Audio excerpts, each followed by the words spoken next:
Welcome to the Skillfully podcast. Skillfully is the site for top class courses to boost the careers of professionals in financial services and other fields. And we are at skillfully.co.za. Today, I'm very happy to say that we're with Rob Broster, who has 15 years of experience in professional leadership and team development and 5 years of leadership coaching. We are delighted that Skillfully features Rob's course, Step Up to Management. Rob, welcome. Thank you very much, Greg. Nice to see you. Good to see you too. And Rob, let's kick off by kind of mentioning the essential pain point here, which is that people really often aspire to become managers, to take up a leadership role. And then when they get it, they find it's a whole lot harder than they thought. Essentially, what makes it so tough to step up to management? Thanks for the question, Greg. It is a great question. It is the crux of the challenge. And, it's interesting that you say a lot of people aspire to be leaders and managers. And I'm not sure that many people actually aspire to it, or maybe they do because they don't understand the complexity and the difficulty of it. But everyone wants to progress, right? Everyone wants to show that they're doing well and progress in their organizations and be more senior. And obviously the benefits of that is more pay and more responsibility, etc. So people want to progress. And the way organizations are set up is that if you want to progress, you've got to take on leadership positions, right? Yes. Because you get promoted from your technical specialist role, and then the natural progression from there is into leadership. So people get promoted because they're good at their technical roles, and the skills of leadership and management are very different to the skills of the technical roles that most people are excelling at, and that's why they get their promotions. So why is that? Well, it's about people, and I can tell you that the biggest challenge for any organization is people, galvanizing people, motivating people, bringing people on board, dealing with difficult situations with people. And so that is what a manager and a leader's responsibility is to deal with people in their teams, and nothing in school, university, or in the technical role that they've played up to now really has prepared them for that role. And so it is very different. It requires EQ rather than IQ. It requires understanding of people's responses. It requires a lot of understanding of myself and interactions with others. And so it really does take a step up to be a manager. It feels like it's just a career progression, but it's quite a different skill. It's interesting, a lot of organizations in the last while have started recognizing this, that a lot of people who have technical skills don't want to be leaders and managers, but they do want to advance. And so organizations increasingly are making available specialist technical roles where you can gain seniority without needing to manage or lead people. And that's a recognition of the difficulty and the challenge of that role of leadership. How interesting, Rob. And I know there's a kind of personal dimension in it for you as well. You started off, am I right, as a corporate employee, and you also had a time in your career when you had your first taste of leadership, of management. Absolutely. Yeah, I was in a consulting, traditional consulting role for the first 5-6 years of my career. And yeah, when I first had to lead a project team, it was a natural progression as I got a little bit more senior in my organization. But then I sort of arrived there thinking, right, this is it. I just do the job as I've always done it. And I just sort of ask people around me to do a little bit of the work. But I wasn't getting response. I wasn't getting buy-in. I was getting people who weren't clear on what was required of them, disconnected. And suddenly I realized, wow, there's a lot more to this than I thought, and I had to be a little bit more conscious. But I've always enjoyed people. I think, you do have some natural ability to work these things out, but it's also useful to be able to go and actually increase these skills and learn these skills consciously as well. So yes, you do get people who are better naturally at leadership and management, but certainly anyone can improve and anyone can build skills. Yes, I suppose with the realization that what got you to this point of being a candidate for management is not what is going to kind of launch you further towards the next Exactly, stage of your career. absolutely. Yeah. So Rob, when we look at the first modules of your fascinating course, the initial module, the very first module is called Starting with Self. And I'm imagining that some people are going to think, if I am training to manage other people, why is it important to start by thinking about myself? Mm. Yeah, absolutely. And uh, I think it's a crucial thing to understand is that where does leadership or management take place? It takes place in the interaction between myself and my team members, either Mm, individually or as a group, right? mm, That's where my leadership shows up. That's where my management skills are put into practice. And yes. so it's in that relationship, and that relationship is between myself and either the group or the individual, right? So it's Yeah. between me and others.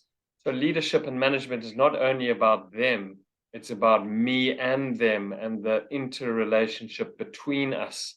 And so to sort of start learning skills about how to help and work with other people and only thinking about them misses half the picture. And Mm, so, you need to understand yourself. You need to be able to lead yourself effectively in order to lead others. What do I mean by that? It's really self awareness and self management, right? If I'm going to be able to manage others, I've got to manage myself. And in order to manage myself, I've got to be self aware. What are my trigger points? What are my preferences? What are my strengths and blind spots? And how do yes. those show up in interactions with others? I guarantee you, as you get into management and leadership, you're going to get triggered, you're going to get emotional, you're going to get Mm, frustrated, angry, even. And how you yes. manage that internal world and how it shows up in how you engage with others is absolutely critical for your effectiveness as a manager. That's great, Robin. I'm imagining that you've encountered situations as an instructor or as a coach where somebody doesn't know something about themselves or is deluded about themselves, and it causes issues in their management and leadership. Mm. Yeah, absolutely. Self-awareness is such a crucial element. And, immediately when I started coaching journey or started training course with someone, Mm, people who have low self-awareness, it's just an alarm bell for me wow. because, often people with low self-awareness are also people who might believe that they do have the skills or that they have everything in place that they need, and they don't need to sort of really introspect or think about themselves too much. They think, oh no, I'm fine. I know what I've got all the skills and I've got all the capabilities. And that's a red flag for me because people pick that up very quickly Hmm. when you kind of have a sense of overconfidence or you're not willing to look at yourself and to acknowledge blind spots and work on yourself while you're helping others as well. So I think a leader who has that ability to be self-aware and to be somewhat vulnerable in saying, like, I'm not perfect, I'm working on myself as well, is going to be a Yes. better leader because people are going to see that leader and that manager is working on themselves while they are trying to build their leadership skills.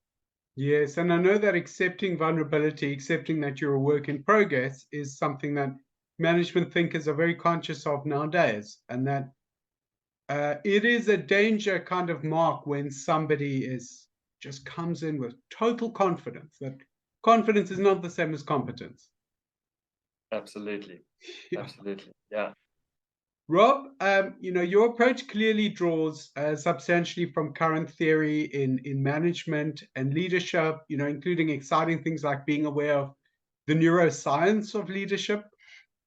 Can you tell us some ways in which management thinking has developed and changed in recent years, and maybe mention some of the more interesting developments for you?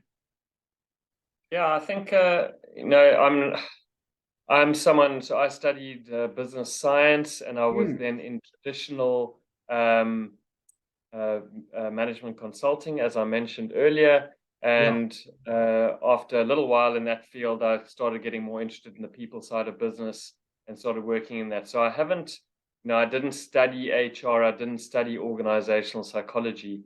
So I've got, Yes. I've just picked up over the years through my reading, through my work, I've picked up a lot of the theories that have changed. As you said, I've been in this field for 15 years now. Mm, So, there's probably people out there in HR, organizational psychology, who could give a much more theoretical view of the shifts in management theory over time. Myself, I've just done it through a more evolutionary and sort of picked things up as I've gone along.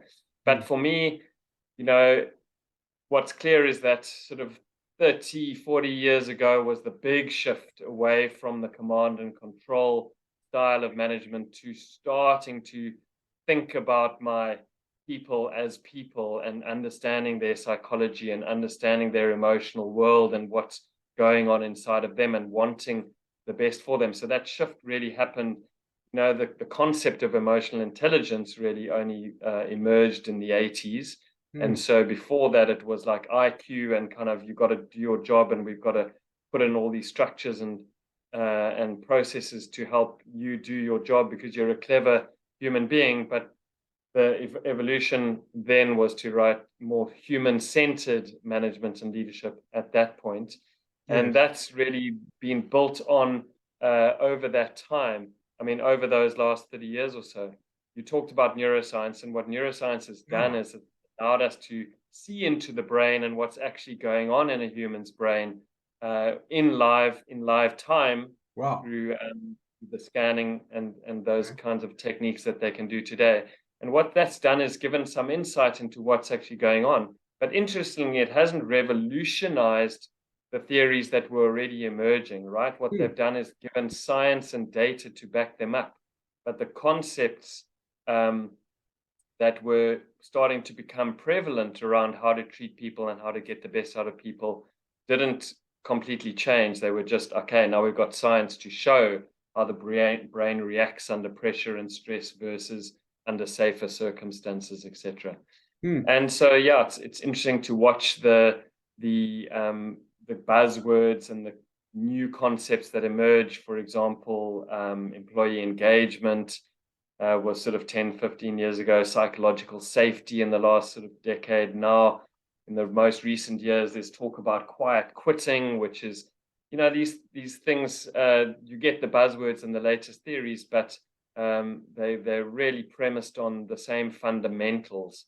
And so, I think I work with some tools and models that were first developed 20, 25 years ago, because I think the fundamentals are still true around, we need to deal with people, we need to make a space for people to thrive and to engage.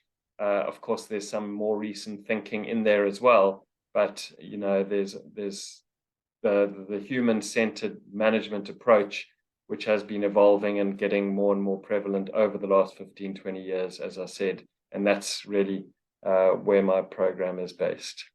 Now, Robert, you're a modest person about your theoretical knowledge, but I know for one thing that you're an Enneagram and insights practitioner. And people are often very interested in this. Can you tell us a bit more about how this works? Yeah, look, that self-awareness piece, as I said, is crucial. And so tools, personality profile tools, I think are useful and Mm, valuable elements to put into a program like this. Not all my programs use them, but I will certainly talk about, personality and preferences within a course, even if I'm not doing either Enneagram or Insights. But those are tools, two tools in my kind of quiver that I use if a group or if a team is interested in yes. understanding themselves using a tool like that. What those tools give you is a language. They give you a way of understanding yourself in comparison to other people. They dig a little bit deeper into understanding what the motivations are behind behaviors. And so they can be very, very useful and very insightful as ways to understand self deeper, and then to understand others and how others need something different from us. And that's really the key. Sometimes when we go into management, we think, well, this is the way I like to be managed, so that's the way I manage others. And to understand that different people have different preferences and needs and communication styles is important when I'm a manager. I've got a team in front of me. There are 6 or 10 or whatever individuals with individual needs, different levels of competency, different levels of confidence, different levels of commitment. And Yeah. so I need to be thinking of them as individuals and engaging with them as individuals. I like this idea, for one thing, of giving you a language to speak about the kind of person you are in relation to others. And I imagine that also helps with handling emotional aspects. Instead of saying, this person is just so irritating now, driving me up the wall. I suppose one way of helping me to understand the dynamic between me and somebody else is to say, well, here are some of my characteristics. Here are some of theirs. It's no surprise that we don't see eye to eye straightforwardly in certain respects, and we need to manage Absolutely, that. yeah. It creates a language which almost de-emotionalizes some of those tricky conversations, right? I'm Yeah, really struggling with you. I'm really not liking the way you do this. Why yeah, do you do it like this? It's wrong. I can then turn those into conversations about, oh, you're this type and I'm that type. That's interesting. That's why we probably aren't seeing this in the same way. Let's talk about that. So it yeah, depersonalizes in a way and becomes a way of talking about those challenging situations in a way that is a little bit safer. yeah. I like that. Now, Rob, as you say, you went through a business science route. You began as a management consultant. You have plenty of theory, but you're also strongly practically oriented. You want your course to make a difference to people's careers and how they act. How do you ensure that people put their learning into practice? What are some of the things that you'll do? Yeah, thanks, Greg. I think, a lot of people in my field come at it from, as I said, more psychology background. Mm, Um, and and certainly that's great because they've got great technical and theoretical background to that. mm, With me coming from the business side of it, more the business background, I think what I always try to keep in mind and keep front and focus is the reason we're developing you, the reason we're on this course is to make the business more effective and more successful. So, yes, yes, I'm absolutely human centered and people centered, but it's yes, all in service of an improvement and an advancement for the business. And so yeah, it has to be practical. It can't just be a nice feeling and I mm, feel like I'm growing and developing as an individual. I need to be mm, able to take those skills and practically help my yes, team and help my team advance. And yeah, so, it is tricky, obviously, being a trainer and a coach because I'm sorry, I'm not in the job with the person. I'm not, watching what they're doing on a mm, day-to-day basis. mm, But what I do try to do is make the course practical in terms of the tools that I'm giving you are practical tools. I'm trying to ensure that we are talking about how we're going to implement them. We're making commitments to what we're going to try and do differently. What right, I'll do often in a program is set up what we call accountability partners. So this aha, is people that, especially if it's a big group, I can't be having individual conversations with everyone in a group. So I'll put people in pairs and they will talk about what they're going to do and sort of make commitments to each other. And then my encouragement is, okay, we're going to be checking up on each other. We're going to be following up and, dropping an email to my colleague on the course and saying, mm, did you do what you said you were going to do? So making a commitment to someone increases radically the chances that I'm going to follow through on that as opposed to just sort of having an intention in myself. What we're doing in a program is we're changing, increasing knowledge and changing the identity and story that I have as an individual about myself, but my yes, environment, my team, my company, the culture that is there, that hasn't changed. And so it is tricky to go off a course and to start making changes back there because the environment hasn't changed and doesn't know what I've just been going through. So yes. that is a crucial part of it, is to try and encourage and try and create the opportunities and to create the commitments to making those changes as practical as possible. And I mean, I have no doubt that over the years, while sometimes I guess unavoidably you lose track of people who maybe helped out, sometimes you keep in touch with them. Do you have any kind of success stories to share with us about somebody whom you've helped to step up to a role in management or leadership, who maybe were struggling before, uncertain about their capacities, or just off on the wrong path? Hundreds, Greg, hundreds. No, Okay. I wish I could point out, the CEO of this company 10 years ago, he came on this course. So, I work with leaders and more senior leaders in other types of programs, but the program that we're talking about today, Step Up to Management, is for junior leaders, for people in their first role, or who haven't, they might have been in their management or leadership role for a while, but maybe they haven't ever had any training or development in that area. Yeah. So it is for generally younger and more junior and middle managers. So I can't sort of point to any famous CEOs that have come through this kind of They'll course. get there. But yeah, absolutely, I hope so. But yes, I've got clients that I've been working with for years, and it's always lovely to be in those environments. Now we're allowed to go back to offices again and to bump into those people and sort of get good feedback from them about it's going well, it's going great, I'm really enjoying it, and seeing a couple of people getting promoted along the way. But just very practically, in answer to your question, just yesterday I was in a kind of a debriefing session post a program with a delegate that's gone through a similar program to the Step Up to Management, and it was just gratifying to hear him. It was actually a triad conversation with this manager and his exco member that he works in that area, and it was a debriefing conversation around what progress he's made and what he's seen, and he was just sharing with us what he's put into place. And he said, beforehand I was just managing by instinct and I didn't really have any formal practices, and now I have a delegation process, I have a coaching process, I have formal one-on-one set up with my team members, I have a structure. If I have a conversation, I think about the structure that I want to put into it. I prepare for those conversations. And so, it's early days for him, but he was just felt a lot more capable and felt a lot more prepared and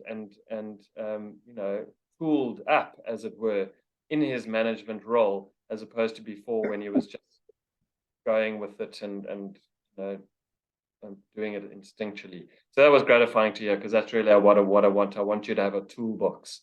I want you to walk away from this program able to draw on some ideas. Yeah, that's great, Rob. And I imagine that an instinct can be very helpful, sometimes can be very powerful, but it's hit and miss. And I have no doubt that over the long term, a toolbox and a structured process, well thought out, beats instinct hands down in terms of management. Yeah, and maybe just to add a comment on that in terms of the usefulness of this is, obviously in Skillfully, the program could be attended by individual managers from various programs, and the value of that might be in terms of a little bit of like cross-pollination of ideas between different organizations. But also, I expect that sometimes people will take up this course as an organization for a group of managers in the same organization. And the value of that is then again that there is a common toolbox that the management group in an organization is using, and they can then not only be following similar approaches, but then can be a support to each other as they are implementing these processes, so that they can lean on each other and remind each other and again hold each other accountable around how they are managing their people together. I can see the benefits of individuals from different organizations joining, or an entire team, and I know you are open to both. Thank you so much, Rob. I was illuminating. Much appreciated. Pleasure. And do check out the courses on skillfully.co.za. They range from financial technical topics and general technical topics to human skills, including Rob Broster's excellent course, Step Up to Management. Rob's next iteration is going to start on the 25th of July, but don't delay. You really should register now to reserve your place. Bye-bye. Thanks, Greg.